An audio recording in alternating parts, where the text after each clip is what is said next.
Hello friends, Radhe Radhe, जय श्री कृष्णा। आप लोग कैसे हैं? आशा करती हूँ आप लोग स्वस्थ होंगे, मस्त होंगे। हम भी सारा काम निपटाने के बाद हमारा कंटिन्यू का काम होता है।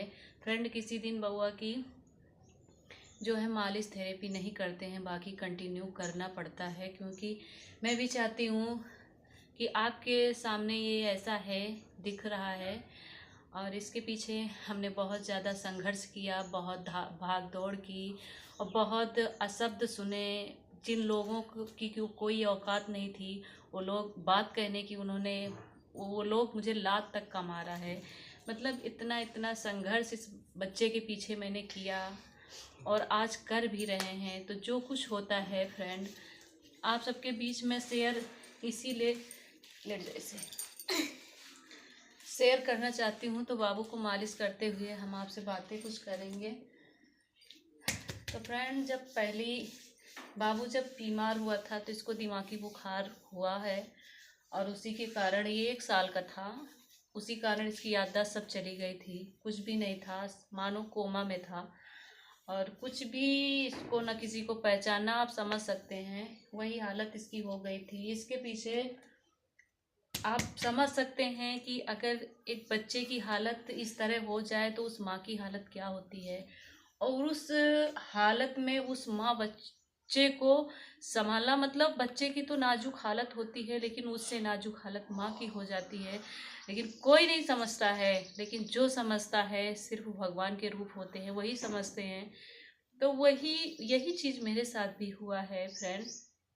जब बाबू बीमार के बाद जो है इसकी ऐसी स्थिति थी, इस स्थिति को देख करके मुझे ऐसा नहीं लगता था कि मैं जिंदा रहूं, क्योंकि अपने आप को इतना लोग मुझे टॉर्चर करने लगे थे, परेशान करने लगे थे। एक तो बाबू की ऐसी लेटे लेटे रहो, लेट जाओ, उठ के ज़्यादा देर तक लेटना नहीं चाहता है, लेट भागता रहता। तो इतना लोग मुझे, एक तो बाबू की वजह से मैं इतना ज़्यादा परेशान थी और ऊपर से टॉर्चर करने वाले लोग मुझे इतना ज़्यादा, इतना जलील किया, इतना परेशान करते थे कि मैं क्या कहूँ। उन लोगों का तो मैं नाम भी नहीं लेना चाहती हूँ। और उस समय बस मुझे एक ही चीज़ आता था, सिर्फ वो मैं अपने दिल की आज बात बताने जा रही हूँ कि बस मुझे ऐसा लगता था अब दुनिया में कुछ भी नहीं है, सब खत्म है और इस ज़िंदगी से तो ठीक है, मुझे मर जाना ही सही है। क्योंकि मैं देखा था ये सब कुछ कि ये हमारे साथ, जो मैंने कभी सोचा नहीं था वो हुआ है। लेकिन भगवान शायद जो कुछ करता है सब अच्छाई के लिए ही करता है। और उतनी समय बस मुझे कुछ भी नहीं समझ में आता था। और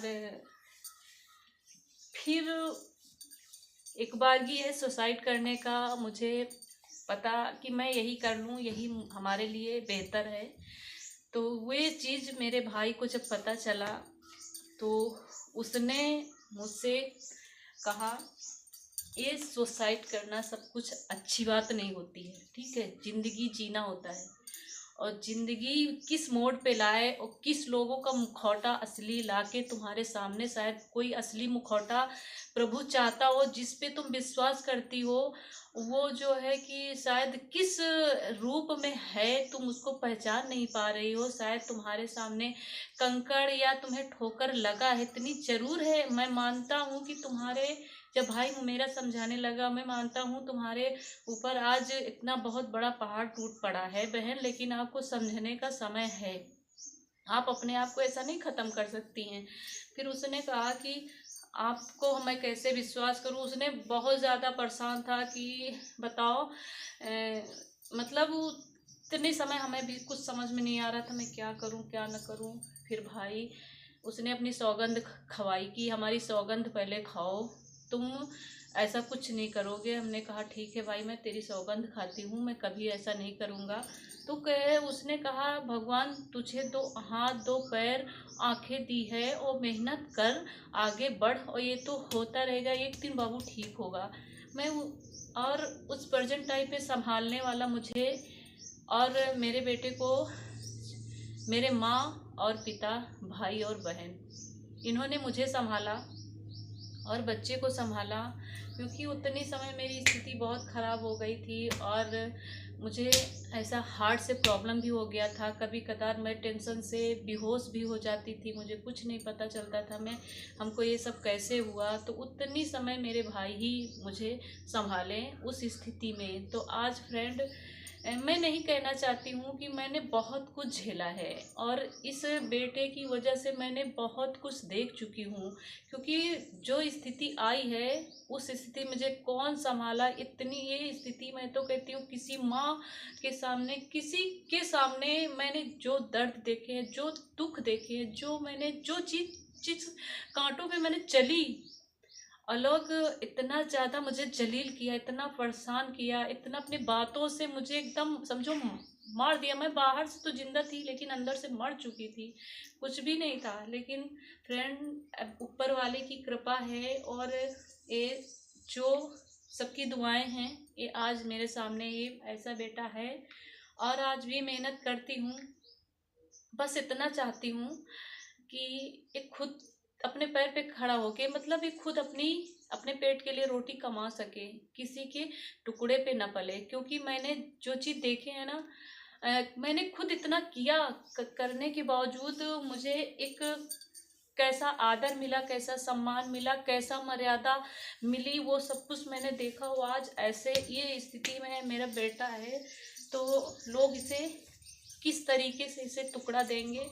तो और एक फ्रेंड, मैं ये भी बताना चाहूँगी, यूट्यूब में आने का मेरा मकसद यही था। कोई मुझे यूट्यूबर बनने का मकसद नहीं है, सिर्फ इस बाबू को लेकर मैं वीडियो यही ले बना रही हूँ कि आज मुझे तसल्ली नहीं हो रही, मुझे मतलब मुझे ऐसा लग रहा कि ठीक होगा कि नहीं होगा।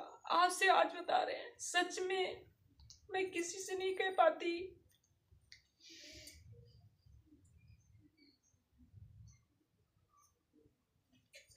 तो फ्रेंड, मैं किसी से नहीं कह पाती ये चीज़ को कि ये ठीक होगा कि नहीं ठीक होगा। आज जो सामने, तो एक इसी को लेकर मैं वीडियो बनाती हूँ कि आने वाले कल में मैं देखूंगी कि आज मेरा बेटा इस तरीके का है, साल 2 साल 6 महीने, साल भर, 2 साल 4 साल बाद ये कैसा होगा, किस तरीके का होगा। तो एक अनुभव, एक प्रेरणा आप सबसे भी मिलेगी मुझे। और एक ऐसे ऐसे रिश्ते मिल जाते हैं, उनसे प्यार मिलता है, कि तसल्ली मिलती है, हौसला मिलता है, क्योंकि माँ कहीं ना कहीं टूट चुकी है। तो इस तरीके, इसलिए मुझे यूट्यूब में आना और सबका प्यार मिलता है। एक दिन मेरा बेटा वीडियो में नहीं दिखता है तो मेरे जो फ्रेंड लोग हैं सब पूछते हैं, बाबू कैसा है, कहाँ है, क्या कर रहा है। तो इस तरीके, तो फ्रेंड, मैं ज़्यादा वीडियो नहीं बड़ी करूँगी कि आप लोग बस इसको देखते रहें और अपना अनुभव प्यार बनाते रहें, अपना एक अनुभव बताते रहें कि ये कब तक कितना क्या। और इसका ट्रीटमेंट जो चल रहा है डॉक्टर के से यहाँ, वो अभी चल रहा है, वो चलाते रहेंगे, मेहनत इसी तरह आपको दिखाते रहेंगे। कि हर समय मैं वीडियो नहीं बनाती हूँ क्योंकि मुझे इतना काम रहता है, मैं बहुत काम, क्योंकि हम खुद अपने आप को इतना बिजी करना चाहते, इतना बिजी रहे कि मेरे पास अदर सोच के लिए काम बचे ही नहीं। क्योंकि मुझे डॉक्टर ने बोला है, मेरा भाई तो पहले छुपा रहा था लेकिन बाद में सब कुछ मुझसे खुल कर के बता दिया है कि जितना ये खुश होकर कि खुश अपने आप को खुश रखेंगी, उतनी दिन की इनकी ज़िंदगी है। और अपने आप को ये डिप्रेशन में रखेंगी, कभी भी ये कुछ भी इनको कभी भी हो सकता है। तो ये आपके बीच भी शेयर करती हूँ, क्योंकि मुझे अगर अचानक कुछ हो जाए तो आप लोग समझ जाना, ठीक है।